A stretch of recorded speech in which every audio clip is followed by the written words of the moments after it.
الحمد لله رب العالمين والصلاة والسلام على أشرف الأنبياء والمرسلين نبينا محمد وعلى آله وصحبه أجمعين. أما بعد، السلام عليكم ورحمة الله وبركاته. الركسة جائبات سنين في سنس مال جنان تابعي كبريدا سببا إساتين دبرتين مدينة مكرمت إيرو دبرتين نما الإيراء بريدا أني مكرمتي كسان كون كأرقم زبان عمر الخطاب كيستي رضي الله عنه. عمر بن الخطاب رضي الله عنه ربي سرها جالتوتي أكما آدا إسا هل كان كيستي بهي ديما هل كان يرو ديمو وان أغرتيكا أمتا مديناتي سكنا وروتا أغرتي ركو أدى كجرو كان هبنا الأفجتشا إني ور مدينة إيقر رايي متا إساتيو أكاسي كيو سودي منتلتك تشئري بابتو أرك maal jette sila karaan naaf jira ka farshoo dhugutti na geessu akkasuma karaan naaf jira ka Nasri binu Hajjaajitti na geessu jetti. Akka kana jettee shi'irii isii dheeraa weedduu isii dheeraa weeddifatti duuba. Isii bifa kana weedduu isiidhaa ooftu Umari ilma Khaxaabii dhagaye. Achumaa gabricha isaa waliin deema. Umar binu Khaxaab Nasri binu Hajjaaj eenyu jedhe.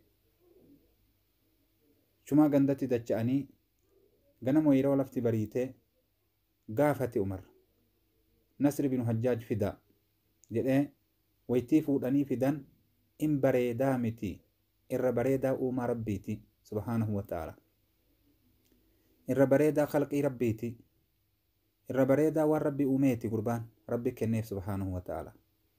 Yeroo kana Umarni ajaa'ibe gurbaan rifeensa qaba, rifeensi isaallee gurraacha akkasuma dheeraadha, bifti isaalleen ajaa'ibaa. Yeroo kana rifeensa isaa kan irraa haadaa jedhee warra agartee mataa haadu warra rifeensa haaduun irraa haadaa jedhee warra sayyaamee rifeensa isaa akka irraa haadan goosise. Maal barbaada Umar yeroo rifeensa isaa haadu kana? Akka bareedumsi isaa kun hir'atu barbaada, akka dubartiin isaa baasaniin ittiin hin imtihaanamne, ittiin hin mokkoramne. Yeroo achi deemanii rifeensa isaa irraa haadanii gaffidan gurbaan waan duraa daram bareede, waan duraa caalaa bareede gurbaan subhaanallah, waan gaafa rifeensa qabu daran bareede duuba. Yeroo kana amriin Umarii ni dhibe, deemaatii amaamaa itti uffisaa jedhe. Amaama malee akka hin deemne jedhee lammataati.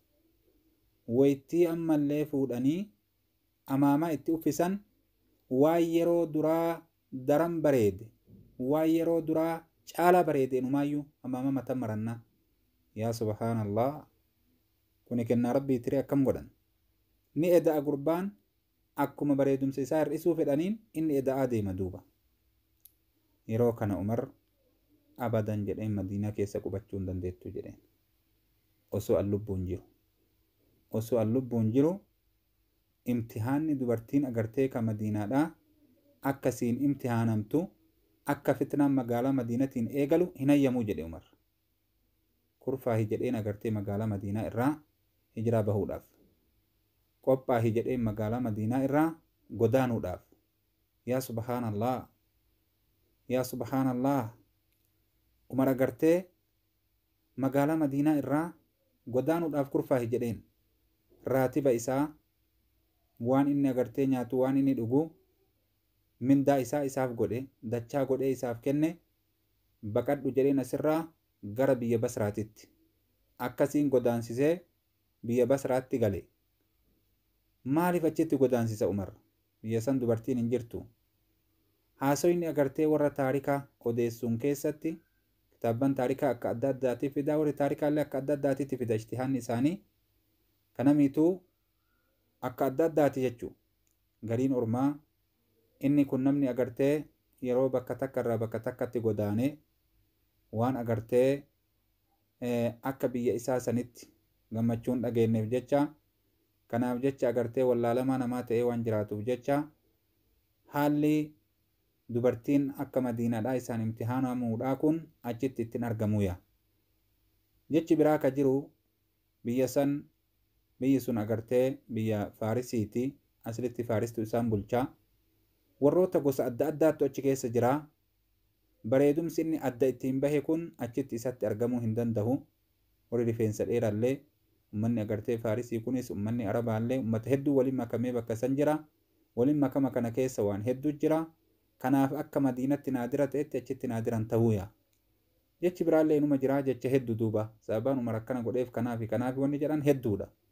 Wallaahu ta'ala a'lam. Alaa ayyi haalin Nasr bin Hajjaaj bareedumsi isaa dubartii Madiinaadhaa waan imtihaaniif jecha agartee Umarii ilma Khaxaabii magaalaa Madiinaa irraa Nasr bin Hajjaaj baase jechuu duuba. Zambii takkaan malitti. Yeroo kana achitti galee achi ture isaa akka kanatti agartee kaachi jiru. Ayyoon isaa gaafa tokko Umarii ilma Khaxaabii ka ganama subii salaataaf deemu afaan baatee fuundura baatee yaa Umar anaaf si jidduu rabbii aalamaattu jira. Rabbii guyyaa qiyaamaa jidduu kenna murtii godhaa jette. Ilmoon kan kee Abdullaahin cinaacha keetiin ciisa. Aasim cinaacha keetiin ciisa. Ilmaan tantee agartee cinaacha kan kee jala naqattee waliin bulaa. Ilmoo kiyyaa fi ana immootu jidduu isaa gaara gootee jetteen. Jidduu kiyyaaf jidduu isaa gaara gootee jetteen ka wal arguu hin dandeenye. Narraa biyyaa baaftee zambii tokkoon maletti jetteen duuba. Umar jawaabni isaa akkam ture? Radiyallahu anhu. Ilmoo kiyya Abdallaahii fi Aasimii ati baantuu fi ilmaan taanillee dubartiin agartee ittiin hin imtihaanamnee jedhe. Ilmoo kan kee immoo dubartiitu ittiin imtihaanamee jedhe. Madiinaa agartee ka Madiinaa nabii rabbiiti ka salawaatu rabbii wasalaamu alayhi bakka diiniin irraa faca'u. Kanaafuu agartee ganda imtihaanaa godhuu hin barbaaduu jedhe. Kanaafin ilmoo keessirraa fageessee jedheen duuba. Achiin duuba calliftee irraa gandatti deebitee yeroo kana Umar gara Basraatitti xalayaa barreessee bulchaa ganda saniitiin namni Umaritti agartee ka xalayaa barreeffatuu fedhu akka barreeffatu nama maraafuu hayyami jedheen. Yeroo kana warri Basraadhaa xalayaa barreeffatanii namuu agartee yaada isaanii Umariif ibsani. Yeroo kana keessatti inni illeen xalayaa dhoysaadhaan Nasrii bin Hajjaaj achirraa barreesse.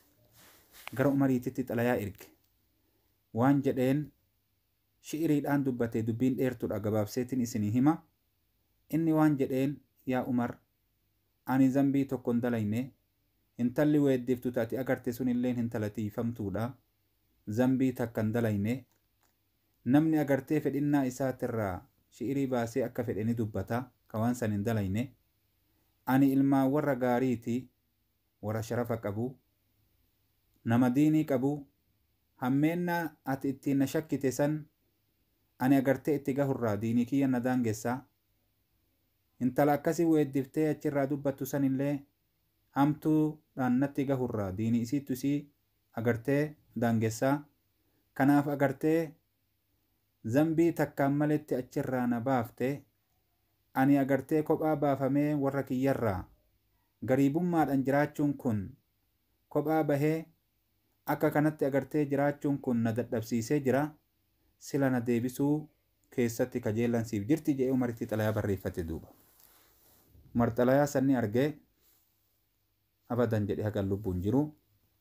Imtihaanni dubartoota magaalaa Madiinaa keessatti fitnaan akka argamu hin barbaaduu jedhe Umar.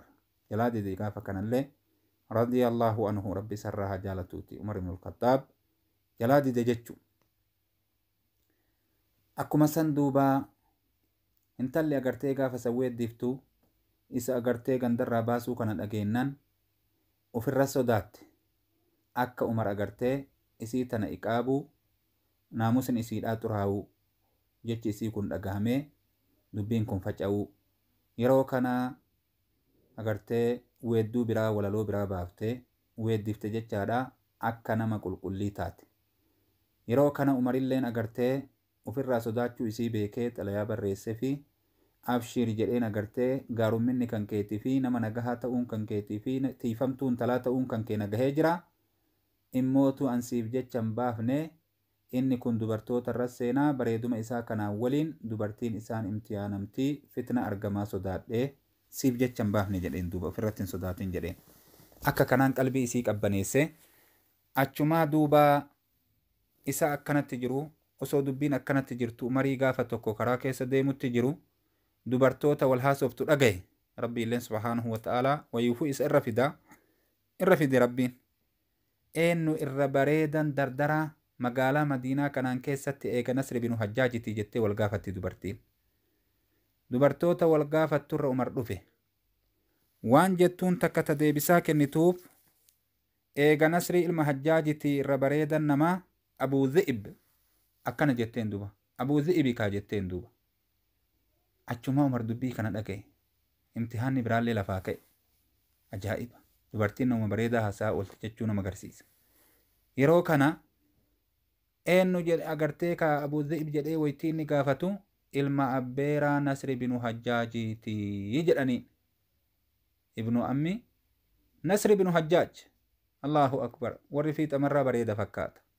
Yeroo kana dubbii kana dhageennan gaffidaa jedhe duuba Umar wayita fuudhanii fidan kunillee hin bareedaa mi ajaa'iba duuba rabbuma kenneef kaa bareeduma ajaa'ibaa yeroo makana madiinaa qubachuun siif hin ta'u jedheen Umar ammallee bayuu qabda zambii takkaan maletti moo fitnaan agartee dubartoonni madiinaadhaa akkasiin mokkoramtuun barbaadu jedhe Umar eegasuu eegana baasuun kan keen oolle gara ilma abbeeraa kiyyaa baafte sanin na baasii jedhe gara biraanan ergini garuma Nasri binu Hajjaaj ergite sanin na ergi jedheen gara sumatti na bobbaasi deeme jedheen isumatti dhaqqabi akka sanitti sunilleen agartee kaabahee gama isaatitti deeme jechu gama Nasri binu Hajjaajitti jechaadha magaalaa Basraatitti sunillee qaceele jechuu biyya Iraaq. Duuba yaa obboleewwan keenna Umar agartee zulmiif akkanan goone beeka yeroo akkana jennu kana namni gadiin agartee Umar waan zulmiif akkana dalage fakkaata miti Umar agartee aaraa nama tiisu nama akkasuma duuba agartee madiinaan dawlaa islaamaa yeroo jalqabaatiif achi gad dhaabbate ganda saniin akka imtihaaniin eegalle barbaada kanaaf agartee imtihaanan baqata malee waan biraatiif akkas hin goone duuba rabbi isarraa haa jaalatuuti Umar ibn al-Khattaab jarri sun agartee madiinatti hin dachaane jedhan haka Umar lubbuun jiru du'a isaatiin boodatti malee akka kanaat ture irra bareedaa namaa jedhanii jarasan himan jechaadha zabana Umarii ilma Khaxaabii keessatti rabbiin subhaanahu wa ta'aalaa midhaayisee akkasii isaan uume immoo hammeennan dalaynee zambii takkailleen dalayne Umarilleen agartee waan akka godheef zambii fi miti imtihaanan baqate jechu imtihaanan baqate akkana fakkaataa walumaa galatti sheer walii godhaa invite wal godhaa akkasuma duuba wal dhaqqabsiisaa isiniin jenna. Assalaamu alaykum warahmatullahi wabarakaatuhu. Ma'assalaami.